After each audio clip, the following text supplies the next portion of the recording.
Bismillahirrahmanirrahim. Tantiriya a gidan yari. Babi na 2. Laila tana shan kallon 'yan iska iya 'yan iska.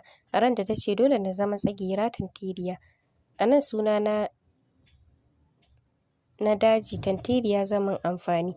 Ɓangaren ɗaurin rai da rai ko ma'aikatan ciki ba sa shiga wajen sai da dalili. Saboda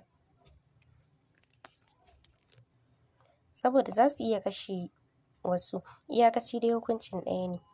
Wanda suke ciki ɗaurin rai da rai, tunda yanzu an ce wanda ya kashe a kashe shi, to fa ba a kashewar, gwamnati ba ta sa hannu. A haka ma masu ƙwaƙƙwaran hanya da kuɗi ake fitar da su ba a sani ba. Tantiriya dai ganin an dame ta da kallo suna nema su gane ta sai ta dake ta canja na wasu malamai ne wanda ƙaddara ta faɗa musu. Su 5 ne a ɗakin, shi yasa ta koma can ta ga suna ta tsoron Allah ba su yi mata komai ba. Ba ta son cuɗanya da maza.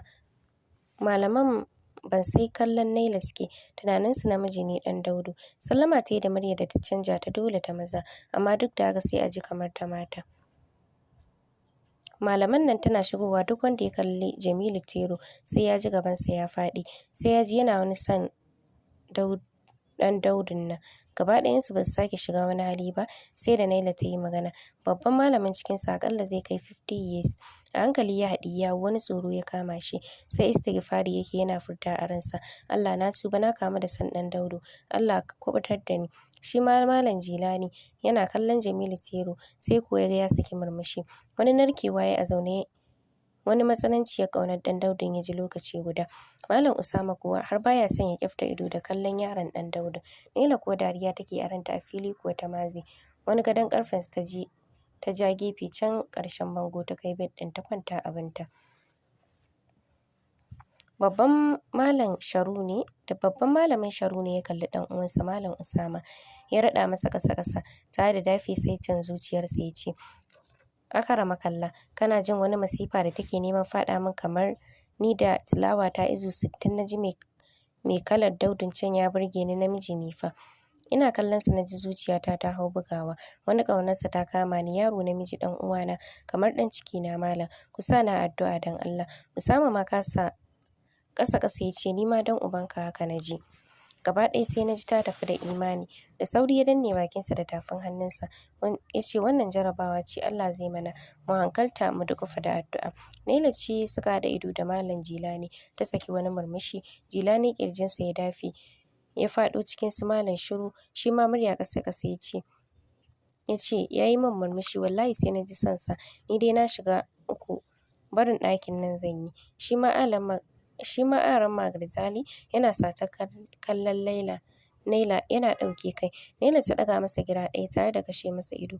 Zuciyarsa ce ta fara bugawa da sauri, ƙafafunsa ya kalla san irin na mata. Ya buɗe baki, abinka da an daɗe ba haɗu da mace ba. Ji yayi kamar ya rungume Jamilu Tero. Ai tashi ya fice daga ɗakin yana salati a ransa. Shi kaɗai uban zufa ya haɗa. Ya ce ina zan sa kaina yau, na ji ina son namiji. A daren Malam Jilani ya ce saukar Ƙur'ani ya zama dole.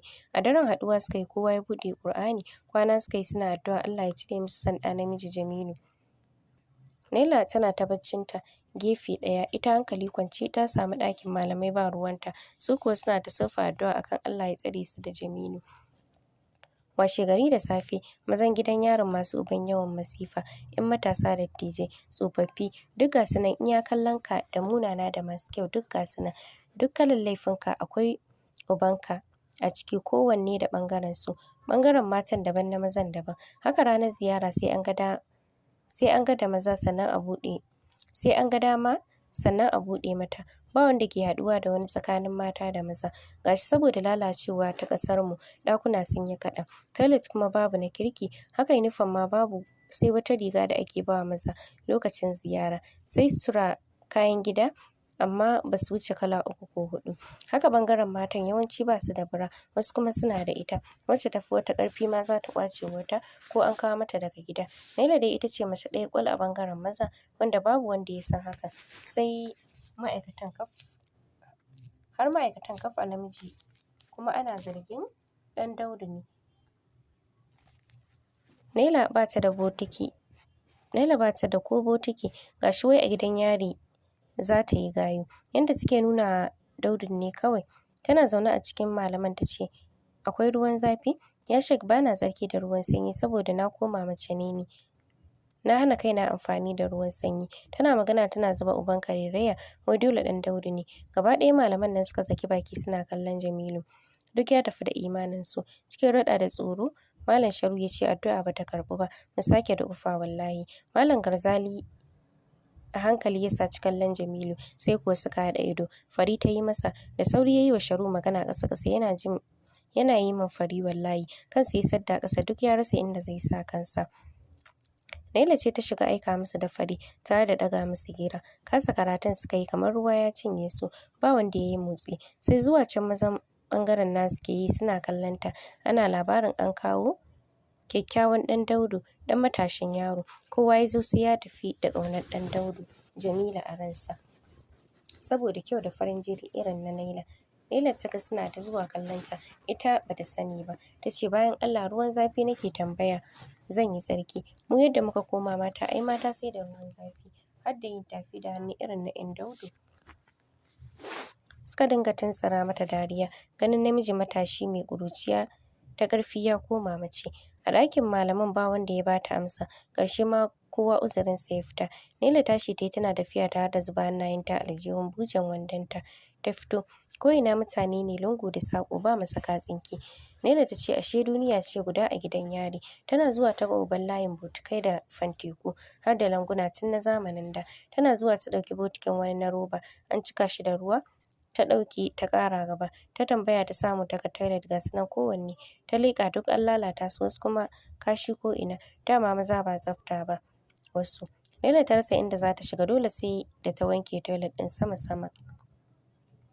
Sannan ta yi wanka ba sabulu. Ta ɗaure ƙirjinta tam.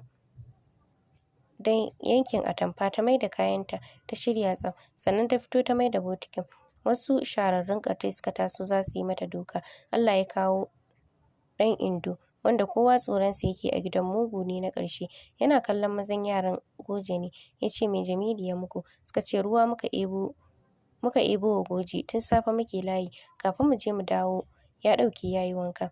Naila ta ce ku faɗa wa goje ɗin dan babansa na ɗauka. Kayan gwamnati ne muna da haƙƙi. Dariya wasu suka dinga yi. Da ƙyar ɗan Indo ya ƙwaci Naila ya ce ku bari zai zuba masa wani. Wani ya gama buga ruwansa saboda zalunci ɗan Indo ya ɗauke ya zuba a botikin goje. Ya ce ku je. Ya kalli Jamilu Tero wato Naila kenan. Ya ce je ka buga yaron can wani ruwan. Naila ta ce ba zan buga ba. Wani gigitaccen mari ɗan Indo ya haɗa mata kumatai biyu. Sai gani aka yi Jamilu tuni ya fara buga ruwan. Tana kuka sai da ta cika botikin nan. Sannan ɗan Indo ya ce ware daga nan. Ɗan Indo bai taɓa jin fata mai laushin ta Jamilu ɗan Daudu ba. Ya tsaya sai kallon tafin hannunsa yake yi. Shi ma yana mamaki. Sam ba fatar namiji ba ce da shi. Naila tana saukowa. Sai ga wani ma'aikaci ya tari Naila. Ya ce kai waye za a hana hawa saman tuƙa-tuƙa ka zo kawo. Uban waye ya aike ka? Naila da taurin kai take kamar ba ita ke cin duka ba. Ta kalli ma'aikacin ta nuna kanta da yatsa ta ce ni ce Tantiriya Jamilu. Ko a garin mu haka sunana yake. Kaina akwai ƙwari ba a ci na da yaƙi. Ma'aikacin ya kalli Naila. An zagaye su ana kallo. Ya ce za ka ga Tantiriya. Mun ga iyayenka a taurin kai ma sun yi laushi a nan gidan. Bari kai da ka maida kanka ɗan Daudu gafalalle.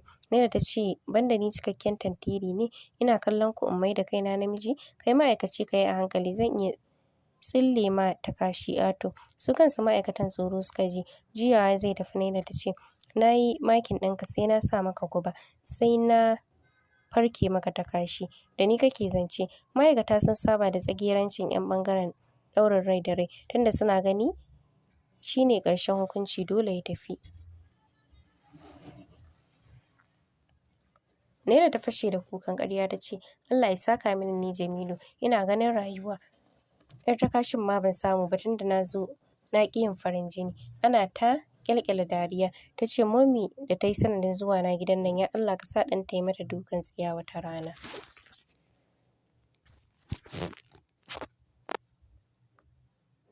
Akwai 'yan Daudu da yawa a gidan yari da kuma 'yan luwaɗi. Wasu ma a gidan suka lalace saboda rashin mace a kusa. Tunda suka ga Jamilu Tantiriya gaba ɗaya sai haɗiyar yawu suke yi.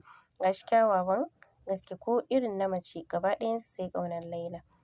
Har da wanda ke cika musu hannu da shuni, sai suka fara neman gindin zama wajen tantiriya Jamilu. Laila a ranta sai dariya take sheƙewa, su sun zaci namiji ne, kowa ya kamu da santa har wanda ba 'yar luwaɗin ba. Rafik zaune yake gaban mahaifiyarsa Mima, wacce ke faman kallonsa.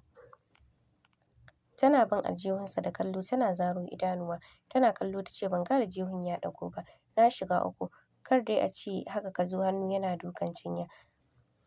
Rafik ba tare da ya sake cewa komai ba ya jefa hannunsa aljihu, kuɗi ya zaro wanda sun kusa 50,000 ya miƙa mata.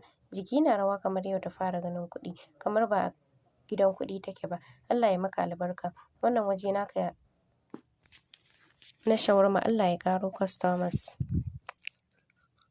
Sam baka yi kalar mai shawarma ba, wallahi yaro kamar ɗan gidan Salman Khan, kalar kuɗi amma fuska babu, 'yan mata sai rububi aljihu ba komai. Wannan kusan 50,000 ɗin wata nawa kai kana tarawa. Rafik wani takaici ne ya kama shi, a duk sanda ya zo gidan iyayensa miƙewa yana shan ƙamshi, fuskar nan a murtuke. Da ƙyar ya iya buɗe ɗan bakinsa ya ce, na wuce ni, yana cewa kai fice da katafaren falon Mima ɗin, wanda ya gaji da tsaruwa. Kamfanin ya fito, motoci ne ga su nan iri-iri a gidan, masu tsadar gaske. Gidan ko ina sojoji ne ke tsaronsa, kana gani ka san babban soja ne gidan. Gida kawan Khalid babban ɗa a gidan ya shigo da motarsa lafiyayya, yana yin fakin ya fito cikin kakin sojojinsa, ya zuba kyau, ya nufi wajen Rafik da ke hanyar fita. Rafik kai dai ba za ka canja hali ba wallahi, kana gani na shigo za ka tafi, ai ka tsaya mu gaisa ko. Rafik juyowa ya da ƙyar da shegen iya yinsa, ya miƙa wa Khalid hannu suka gaisa. Kana gani ka san 'yan uwa ne na jini ba ƙarya, suna kama. Sai dai Rafik ya fi Khalid kyau na gaske, sannan ya fi gayu, ɗan gayu ne shi, sumarsa ma askin 'yan duniya aka mata. Suna gaisa ya juya ya yi tafiyarsa, ya bar Khalid da tsaye da mamaki, ya ce yaron nan fa taƙamarsa ta fara yawa, nema yake ya koma kamar Spark. Tsaki ya yi ya wuce abinsa. Shawarma joint mai kyau da shi, wanda ke ɗauke da ƙatuwar wata rumfa, an zuba kujeru da tebur masu kyau na fashion, wanda idan mutum na buƙatar zama ya ci a wajen zai zauna. Haka daga ciki ma akwai ƙaton ɗaki da ya gaji da alatu, shi ma ciki kujeru ne da tebur na 'yan gayu na cin abinci, ga masu son zama cikin sirri. Daga ƙofar wajen kuma ga hotunan abin da ake siyarwa na shawarma, burger, chips and chicken da kayan sha kuma. Aikinsa yake yana ajiye ɗan littafin menu ƙarami wanda ke rubuce da iya abin da ake siyarwa. Yana bin kowane tebur yana ajiyewa da sauri saboda yana da lecture 4 to 5. A hankali wata mota mai kyau ta yi fakin a gabansa. Da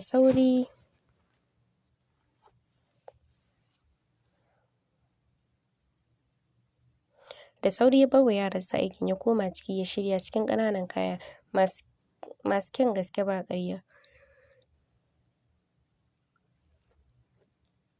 Ya yi kyau, ya fito rataye da jakarsa ya shiga gaban mota. Ko kula abokin nasa bai yi ba, a hankali abokin ya ce, Rafik, halina da kai yanga sai ka ce masifa, magana ma ta gagara, wallahi har mamaki nake da ake zuwa jan ɗin ka siyan shawarma, kai da Spark halinku bai yi ba. Spark ma ya fi ka rainin hankali, duk da yayanmu ne amma shi kake bi, wallahi ɗan wulaƙanci ne. Turai ta kwance masa kai, mutum kullum ba rahama ga shegiyar yanga kamar ɗan gwamna bala'i. Kuma a gidan ma Spark ba soja ba ne, kai ma haka, amma kun fi sojojin ma. Kai ma ka koyi halinsa, saboda kuna gadara da kyau ko me oho. Ka ƙyale Spark ya fi ka in dai kyau ne, ga shi da kuɗi, shi idan ya yi ba matsala, tunda ya fi ka komai. Shi dai Rafik ko ƙala bai ce ba. Wayarsa ya zaro samsam ya ci gaba da dannawa abinsa. A hankali cikin muryarsa mai daɗi ya furta, next month zan je Kano. Me za ka yi? Ban taɓa zuwa ba, yaron da aka ce ya zo aiki ko ziyara. Ko me ya sa wa dadi guba, an yanke masa ɗaurin rai da rai. Ya ce, ka san lokacin makaranta sun kai mu Egypt, brains ɗinsu. So ban san yaron ba, ban ma taɓa ganinsa ba. Islam abokin Rafik ya ce, kai menene naka a ciki? Dama 'yan aikin nan 'yan iska ne, za su iya gashi an ce ɗan Daudu ne ma. Rafik ya ce yaya Spark ne zai aike ni can, wai yana da